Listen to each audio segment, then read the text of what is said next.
திரு துரை கருணா, முந்துவது யார்? தலைவர்களுடைய பேச்சு, ஒரு தலைவர்களுடைய பேச்சும் தாக்கத்தை ஏற்படுத்துகிறது. யார் வெறுப்பை விதைக்கின்ற வகையில் பேசுகிறார்கள்?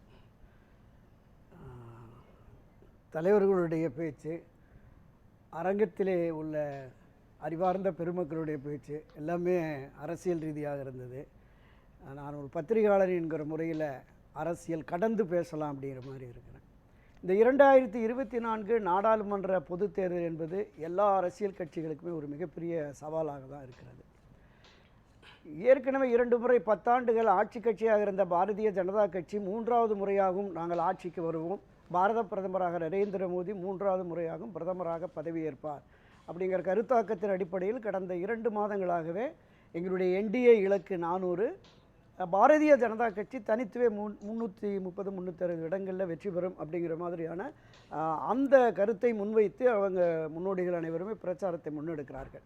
நம்ம ஒரு மாதத்துக்கு முன்னாடி பார்த்தா கூட கிட்டத்தட்ட நான் பார்த்த ஒரு 14 கருத்து கணிப்பு நிறுவனங்களில் 12 நிறுவனங்கள் மீண்டும் பாரதிய ஜனதா கட்சி ஆட்சி அமைப்பதற்கு வாய்ப்பு இருக்கிறது, 280, 300, 320, 340 என்று பல்வேறு விதமான அந்த இலக்கங்களை கொடுத்து அவங்க பண்ணியிருந்தாங்க.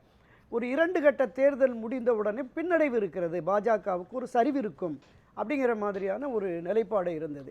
இந்த 4 கட்ட தேர்தல் முடிந்தவுடனே மரியாதைக்குரிய அமித்ஷா அவர்கள் ஒரு 200-250 தொகுதிகள், கிட்டத்தட்ட ஒரு 379, ஆமாம், அந்த 379, 380, இதில் 250 தொகுதிகளில் வெற்றி பெறுவோம். மீதமுள்ள 164லையும் ஒரு 70-80 தொகுதிகள் வர்றதுனா நாங்கள் அந்த இலக்கத்தை 370, 380 அந்த மாதிரியான ஒரு இலக்கத்தை அடைந்து விடுவோங்கிற நம்பிக்கையின் அடிப்படையில் போகிறாங்க. இப்போ 5ஆம் கட்ட தேர்தல், இன்னும் 2 கட்ட தேர்தல், இந்த 3 கட்ட தேர்தலின் முடிவில் எங்கள் இலக்கை நிச்சயம் அடைந்து விடுவோம், மீண்டும் பாரதிய ஜனதா கட்சி தான் 3வது முறையாக ஆட்சி அமைக்கும் என்று. அப்படி எந்த பக்கம் வருவோம்? INDA இந்தியா கூட்டணியினுடைய அனைத்து தலைவர்களுமே இந்த முறை எங்களுடைய ஒரே இலக்கு என்பது மீண்டும் மத்தியில் பாஜக ஆட்சி அமையவே கூடாது, பாரத பிரதமராக நரேந்திர மோடி மீண்டும் அங்கு வரக்கூடாது, வர விடமாட்டோம் அப்படிங்கிற ஒற்றை இலக்கத்தை வைத்து, ஒற்றை நோக்கத்தை வைத்து அவர்கள் அந்த பயணத்தை தொடங்குகிறார்கள். இப்போ இவர்களுக்கு எந்த அளவிற்கு மக்கள் மத்தியில் ஆதரவு செல்வாக்கு இருக்கிறது என்பது நமக்கு இந்த வாக்குப்பதிவின் போது அங்கே தூங்குது, எல்லாமே பெட்டியில் தூங்குது. நான் கேட்டேன், ஜூன் 4ஆம் தேதி தான் தெரியும் மக்களுடைய மனநிலை. இப்போ என்னை பொறுத்தளவில் மிக குறைந்தபட்சமாக ஒரு 65, அப்புறம் 69க்குள்ளே நின்று போச்சு வாக்கு சதவீதம் என்பது. ஒரு ஆட்சி கட்சிக்கு எதிரான மனநிலை இருந்ததுன்னா மக்கள் கோபாவேசத்தோடு வாக்குச்சாவடிக்கு போவாங்க. ஒரு 70-75% வரும் அப்படிங்கிற மாதிரி ஒரு எதிர்பார்ப்பு இருந்தது, அது இல்லை. அப்படிங்கிற போது அப்போ எதிர்ப்புணர்வு இருக்கிறதா அப்படிங்கிறதும் ஒரு பொதுவெளி சந்தேகமாக இருக்கிறது. இங்கே தமிழ்நாட்டை பொறுத்தளவில் திராவிட முன்னேற்றக் கழகம் அதோடு அணி சார்ந்திருக்கிற அனைத்து அரசியல் கட்சிகளும் பாரதிய ஜனதா கட்சிக்கும் நரேந்திர மோடிக்கு எதிராக இந்த பிரச்சாரத்தை, மிக கடுமையான பிரச்சாரத்தை முன்னெடுக்கிறார்கள். இந்த பிரச்சாரத்தினுடைய வீச்சு, தாக்கம் இந்தியா முழுமைக்கும் போனோன்னா இந்த தேர்தலோடு பாஜக என்ற ஒரு கட்சியே இருக்காதுங்கிற ஒரு பொதுவெளி சந்தேகம் உருவாகிடும். அந்த அளவிற்கு மிக கடுமையான முயற்சி. இந்த அளவிற்கு வட மாநிலங்களில் பிரச்சாரம் இருக்கிறதா பாஜகவுக்கு எதிராக அப்படின்னு, இந்தி பேசுகிற வட மாநிலங்களில் இந்த அளவிற்கு தீவிரமாக எதிர்ப்பு பிரச்சாரம் இருக்கிறதா அப்படிங்கிற ஒரு சந்தேகமும் இருக்கிறது. இப்போ இந்தியா கூட்டணியில் இருக்கிற அந்த உள் முரண்பாடுகள் இருக்குல்ல, கம்யூனிஸ்டுகள், காங்கிரஸுக்கு மற்றபடி இருக்கிறது. மாநிலத்தில் இருக்கிற ஒவ்வொரு பெரிய அரசியல் கட்சியுமே இந்த முறை அதிக நாடாளுமன்ற உறுப்பினர்களை நாம் டெல்லிக்கு கொண்டு செல்ல வேண்டும், ஒருவேளை பாரதிய ஜனதா கட்சி ஆட்சி வீழுமே என்றால் முக்கிய இடங்களை, முக்கிய இலாக்காக்களை பெற வேண்டும் என்கிற எண்ணமும் நோக்கமும் இங்கே இருக்கிற திராவிட முன்னேற்றக் கழகம் உள்ளிட்ட அனைத்து கட்சிகளுக்கும் இருக்குது. அப்போ அங்கே இருக்கிற தோழமை கட்சிகளை அதிக இடங்களை கொடுத்து வெற்றி பெற செய்வதற்கான வாய்ப்பு குறைவாக இருக்கும் அப்படிங்கிற மாதிரியான என்னுடைய பார்வை ஒன்று இருக்கிறது. இந்த நிலை இப்படியே நீடிக்கிற பொழுது இந்தியா கூட்டணி ஒரு சரியான கட்டமைப்போடு ஒரு மிகச்சிறந்த நல்லாட்சியை வழங்கும் என்கிற நம்பிக்கை மக்களுக்கு வருமே என்றால் நிச்சயமாக இந்தியா கூட்டணியுடைய அரசியல் கட்சிக்கு தருவாங்க. 1977 ஒரு ஆட்சி மாற்றம் வந்தது, ஜனதா கட்சி மிகச்சிறந்த அறிவுஜீவிகள் அந்த கட்சியை கட்டமைத்து அந்த ஆட்சியை கொண்டு வந்தார்கள், ஜனசங்கம் உட்பட. ஆமாம், ஆமாம், உண்மைதான் அது. அப்போது பிரதமராக மரியாதைக்குரிய மொராஜி தேசாய் அவர்கள் வந்து ஒரு 3 மாதத்தில் ஒரு 5-6 மாநிலங்களில் கவர்னர் நியமனம் வந்தது. அவர் எல்லாமே ஸ்தாபன காங்கிரஸை போட்டார். 3 மாதம் தான். சரண் சிங் உடனே ஒரு அறிக்கை விடுறார், இது உள்துறை சம்பந்தப்பட்டது, எது கவர்னர் நியமனம் என்பது உள்துறை சம்பந்தப்பட்டது, பிரதமர் என்னை கலந்து ஆலோசிச்சு கிழமை எப்படி போடலாம் தொடங்கிச்சா முரண்பாடு. 2-3 பிரதமரை பார்த்தோம்.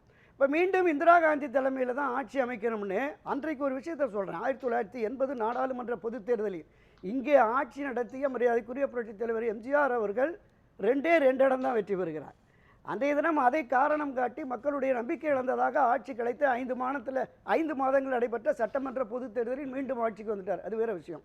அப்போ மாநில மக்களுடைய உணர்வு எண்ணம் என்பது எப்படி இருக்கிறது என்றால், மாநிலத்தை யார் ஆள வேண்டும், மத்தியிலே யார் ஆள வேண்டும், இப்படிப்பட்ட ஒரு பார்வை இருக்கிறது. நீங்க 77 குறிப்பிட்டதுனால 77 போல அன்றைக்கு இந்திராவுக்கு எதிரான 89 வரலாம். 89 90 தேசிய முன்னணி மரியாதைக்குரிய கலைஞர் கருணாநிதி கொண்டு வந்த அந்த தேசிய முன்னணி விபி சிங், கவுடா, குஜரால், ஒரு 3-4 பிரதமரை பார்த்தோம்.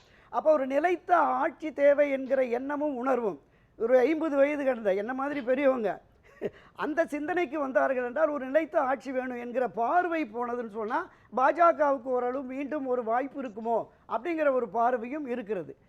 பெரும்பாலுமே மத்தியிலே ஆட்சி கட்சியாக யார் வர வேண்டும் என்கிற அந்த எண்ணமும் உணர்வும் மாநிலத்திலே இருக்கிற அனைத்து வாக்காளர் பெருமக்களுக்கும் இப்போ இந்த பிரச்சாரம் நான் சொன்னேன்ல, தமிழகத்தில் இருக்கிற இந்த பிரச்சாரம் என்பது நிச்சயமாக பாஜகவுக்கு எதிராக 100% மிக கடுமையான பிரச்சாரமாக தான் இருக்கிறது. இப்போ இந்த நிலைப்பாடு தென் மாநிலங்களில் ஓரளவுக்கு அந்த பாதிப்பை உருவாக்கி இருக்கும். ஆனால் வட மாநிலங்களில் இந்துத்துவ உணர்வு, சனாதன உணர்வு மேலோங்கி இருக்கிறது. அதை நம்ம ஒப்புக்கொள்ள வேண்டும்.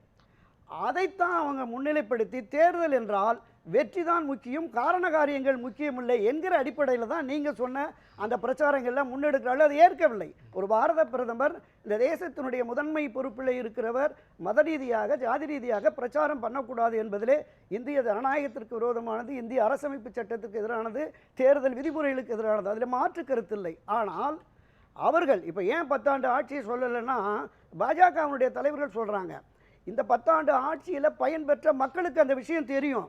நாங்கள் எங்களுக்கு எதிராக களமாடுகிறவர்கள் யார், அவர்களை அடையாளப்படுத்த வேண்டும், அவர்களை களத்திலே தோற்கடிக்க வேண்டும் என்பதற்காக இந்த ஆயுதத்தை கையில் எடுத்துருக்கோங்கிறாங்க. அதை மக்கள் தீர்மானிக்கட்டும். சரி, மக்கள் தீர்மானம். ஆனால் 77 குறிப்பிட்டதுனால 77 எப்படி இந்திராவுக்கு எதிராக அனைத்து கட்சிகளும் ஒரு அணி சேர்ந்தனா, அதுபோல யார் வரக்கூடாது என்பதிலே இந்தியா கூட்டணியில் இருக்கிற கட்சிகள் 26 கட்சிகள் முடிவெடுத்திருக்காங்க. பல மாநில கட்சிகள் வந்திருக்காங்க.